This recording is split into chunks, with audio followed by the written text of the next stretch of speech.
Discovering all of these subtleties was a real light bulb moment.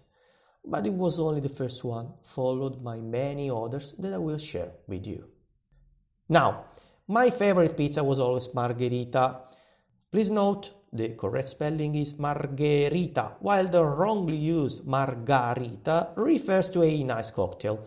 Legend has it that this pizza was named after the Queen of Italy by the then famous pizzaiolo Raffaele Esposito, who had the honor to serve it at the sovereign's court. Margherita is the simplest and the best, with just 2 ingredients, a bit of tomato and a bit of mozzarella. I'm not particularly fond of pizzas with plenty of toppings. The greatest achievement for a pizzaiolo is to make a good dough, and if you cover it with stuff, it's unlikely you will tell the nice from the crappy one. Besides, I like being able to distinguish and identify different flavors, and if I have too many in my mouth, my taste buds get confused. Maybe that just because I'm Italian, you probably know that most of our traditional recipes are very simple and we often use just 2 or 3 ingredients. But if the result is a plate of pasta alla carbonara or, indeed, a pizza margherita, well, I don't miss anything extra.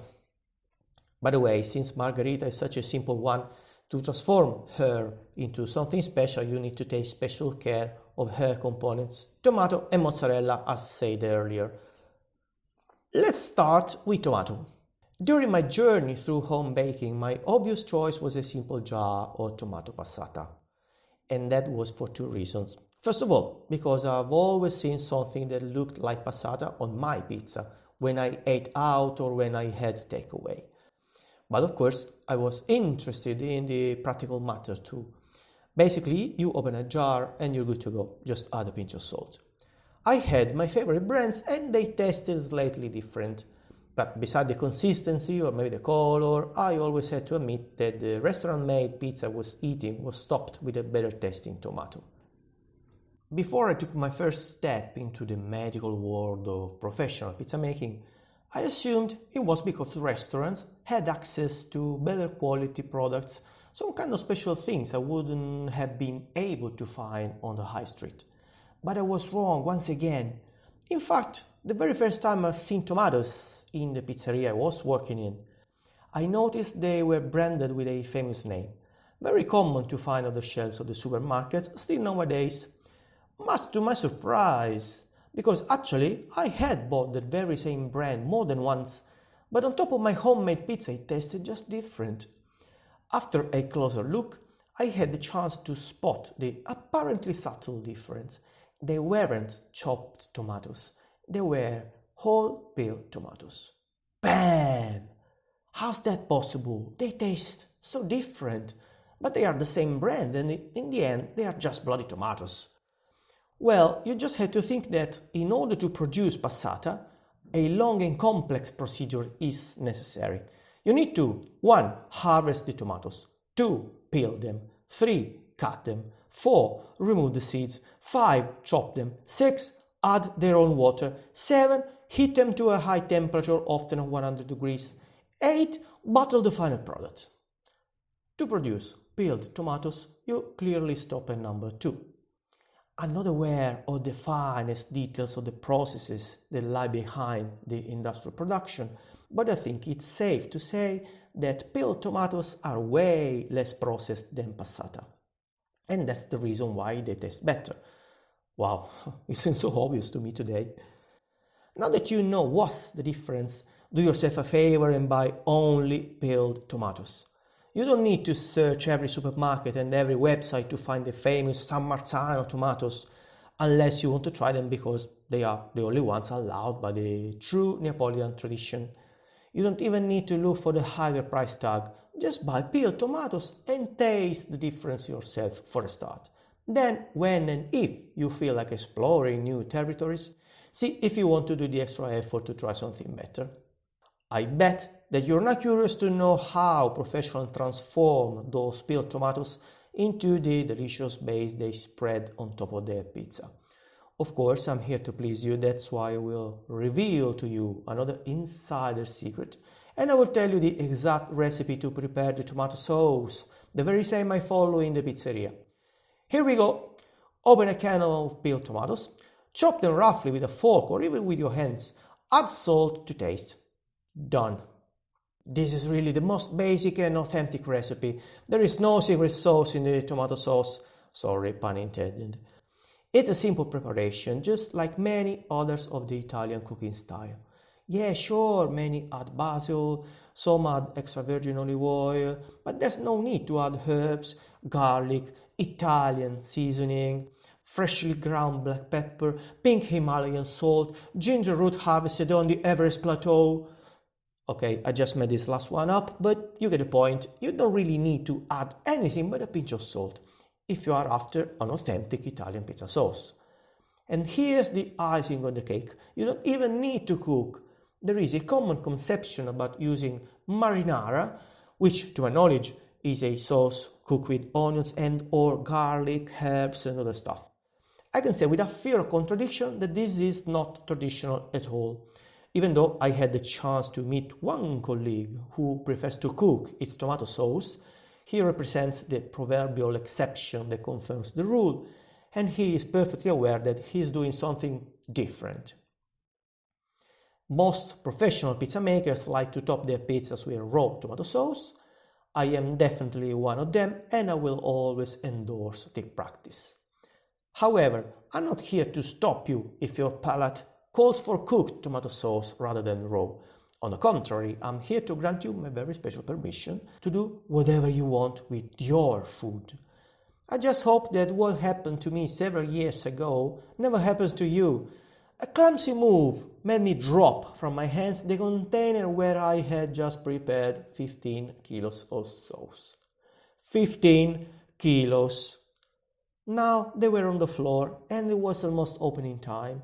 Good thing I never cooked tomato sauce. It only took me an extra 5 minutes to make again a whole batch. Please allow me to overlook the time I needed to clean up after my own mess. Bad things may happen after all.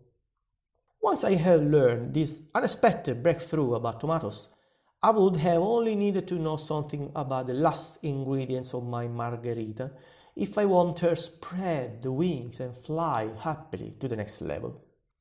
Luckily enough, the lesson was right behind the corner, and of course it was about mozzarella, pizza cheese par excellence.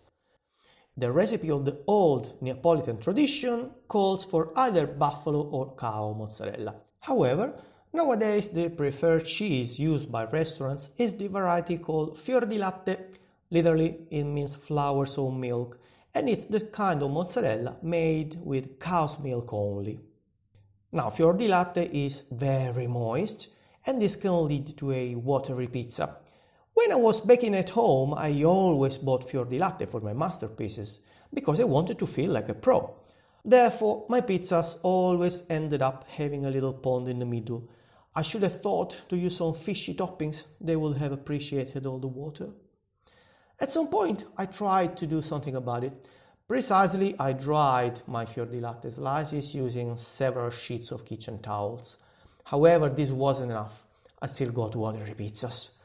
What's more, I always had to double check that some piece of paper had not remained attached to the slices of mozzarella, and if that was the case, surgically remove those white on white things.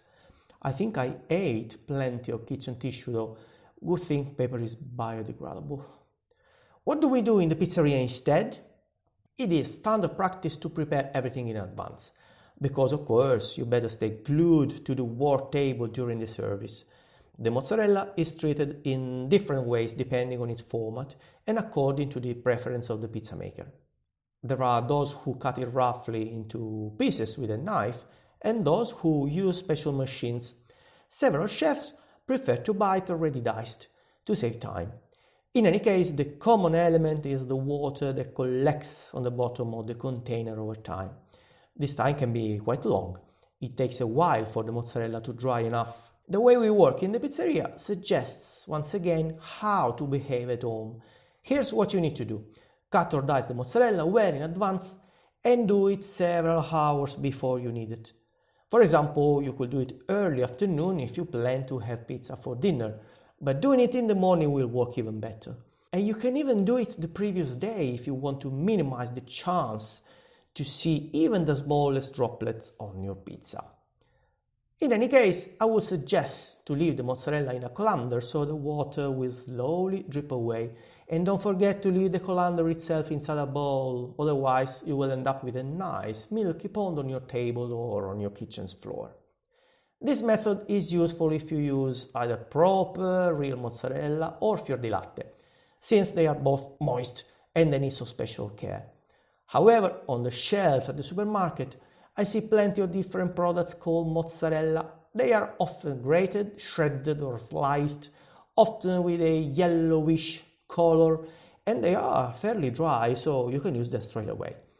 Keep in mind that even though we like them, more often than not, they are not legit products. They are just a cheese whose taste is more or less similar to that of mozzarella. Again, if you're not particularly interested in authenticity, just use them. I did it myself once, I think it was 1997, so I will forgive you.